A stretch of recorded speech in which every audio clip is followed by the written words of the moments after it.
John Dillinger, the man who stole from a prison and escaped. John Dillinger wasn't just any ordinary criminal.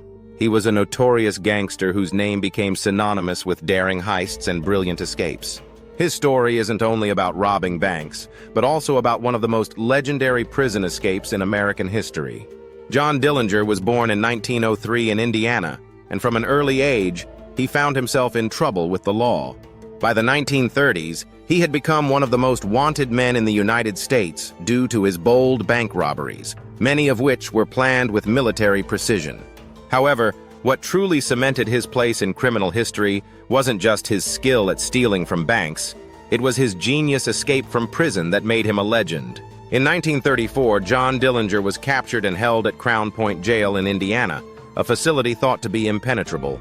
He was awaiting trial for the murder of a police officer, and the authorities were confident that they had finally trapped the infamous gangster. But Dillinger had other plans. Using a piece of wood, he carved a fake gun while inside his cell. He then used shoe polish to paint the gun black, making it look as real as any firearm.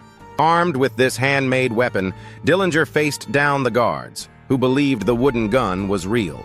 He managed to disarm the guards, take their actual guns, and even lock them up in the same cells that were meant to hold him. But that wasn't all. Dillinger then stole a police car from the prison and drove away, right past the very people meant to keep him locked inside.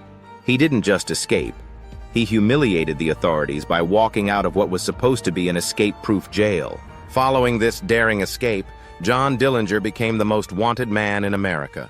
The FBI was relentless in their pursuit, launching an intense manhunt to bring him to justice. Dillinger continued to evade capture by changing his appearance and moving from place to place, further deepening his legend as a criminal mastermind. However, Dillinger's luck couldn't last forever. After months of evading the authorities, he was finally tracked down to Chicago. On July 22, 1934, he was betrayed by an informant, leading FBI agents to set a trap for him outside the Biograph Theater.